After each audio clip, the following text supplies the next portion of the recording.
It's Rebecca again, and I have a tripod now. So today I am going to be trying to dye this red yarn.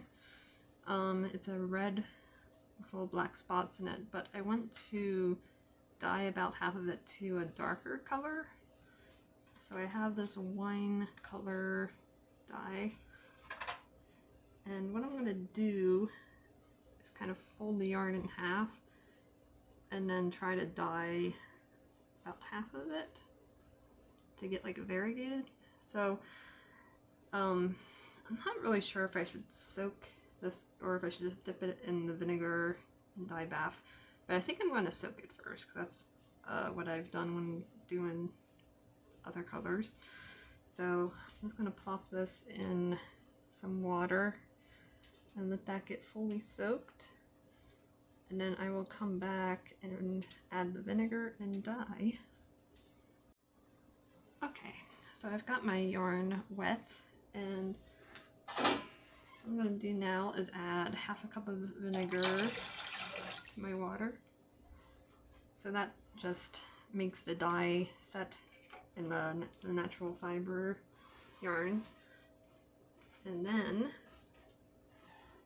I'm going to put on a respirator or N95 mask because I'm using powder dye,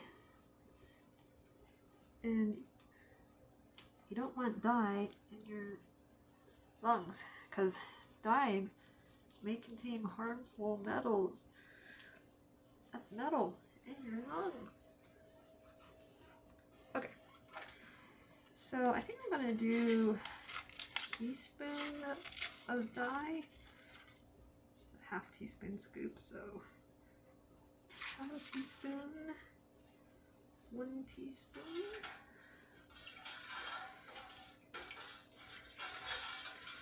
And then I want to stir until the powder is dissolved.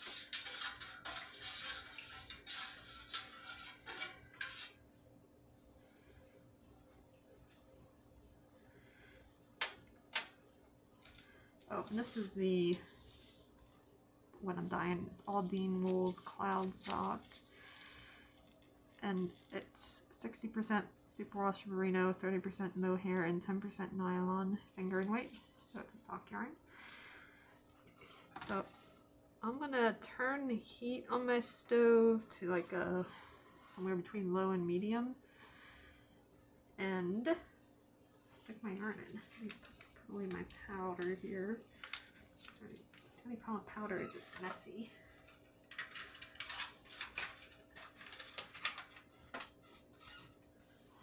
Okay. Gloves.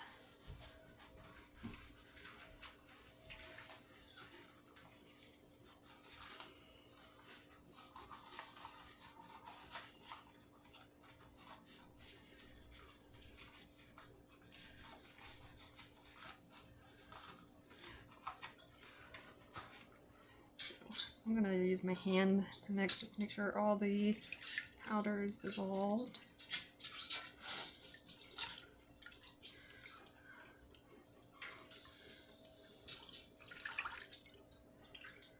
Okay, should be good. And with the yarn, so I'm going to take it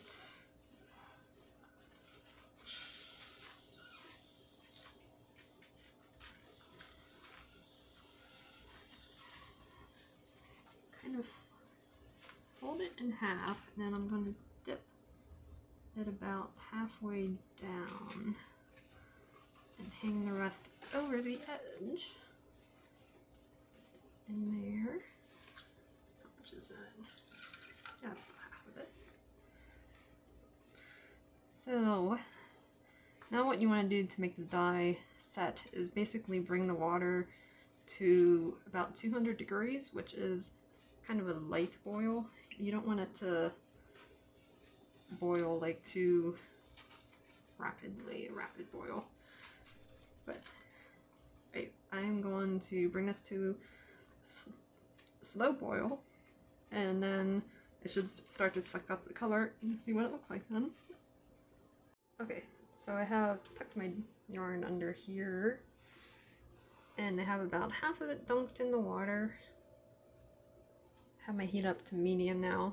I'm just trying to bring it to about 200 degrees or a light boil, and then we'll see how dark the yarn that's in the water got. And this is the yarn wet, but I'm trying to get darker in there. What I didn't think about is the yarn touching the side of the pot. I might want to actually hold the yarn so it doesn't touch the side of the pot and got burned. So I'm going to do that while this heats up, and then we will see what it looks like. So one thing that's cool is as the water heats up and the dye soaks into the yarn, you can see the color in the pot get lighter. So I think this is almost ready. I still have the temperature at like medium high because I'm waiting for it to just start boiling, just to make sure it got hot enough to set the dye. But there's a lot less red in there. It looks like it's mostly in the yarn now. So just waiting on a boil, and then once it has boiled a bit, basically I'm going to take the yarn over to the sink and rinse it out with warm water, and then I'll have to wait for it to dry. I usually have to wait like overnight for the yarn to dry, and then I'll show what the final result looks like. But hopefully we will have kind of a red and dark red hank that's variegated. So hopefully I'll have like 4 different colored sections. But yes, this is how the dye soaks up. So as soon as this starts to boil, I'm going to pull it and rinse the yarn, and then show you what it looks like dry. Okay, so this is what it looks like after I just wrung it out by hand. So I still need to hang this up to dry, but I think I accomplished what I was trying to do, which is getting the darker variegated stripes in this yarn. So I am going to hang this up to dry overnight, and then we'll see what it looks like.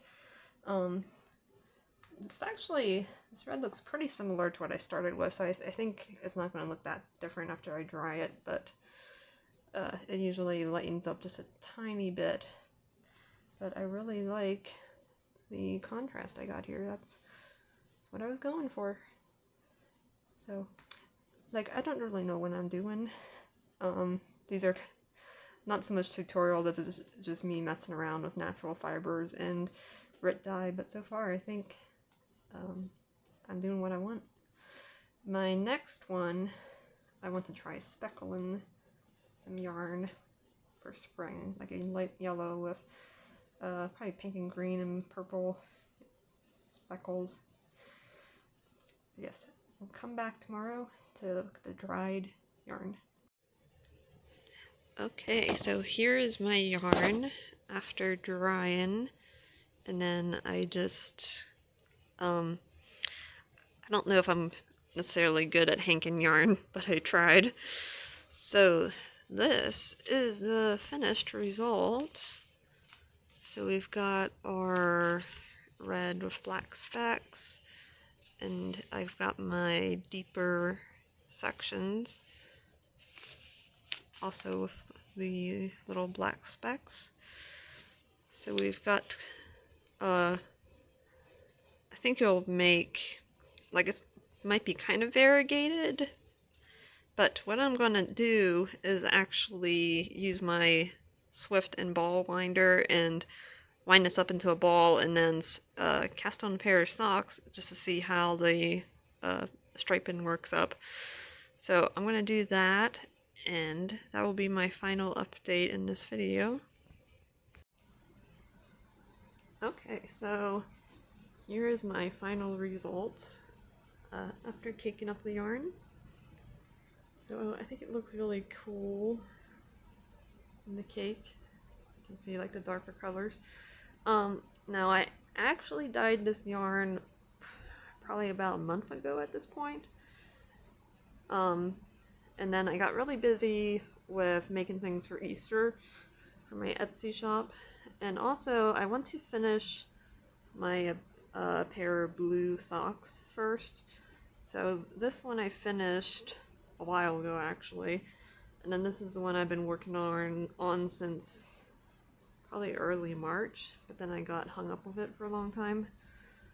At this point I have finished the heel, and I'm working on the foot of the sock, which is an easy part, but it gets kind of boring because I'm just going around and around in the knit stitch, and I have to do that until it's about 8.5 inches long because I have a size 10 feet. But anyway, I did get some sock knitting done with my red cake of yarn. So I did 20 rows of a cuff, and then I'm actually doing a pattern sock. This is the Roots Run Deep sock by Kay Litton or Crazy Sock Lady. And this sock has it's almost like a cable. It has twisted stitches, and then you alternate knit and purl to get the design on the front, and then on the back it's just like the vanilla sock. So I really like her patterns. She writes great sock patterns. And as you can see, I am basically definitely getting a bit of, I'm not sure, I guess you would call it variegated, because just regular stripes would probably be longer. I like how it goes, like branches out here, like Watson. Like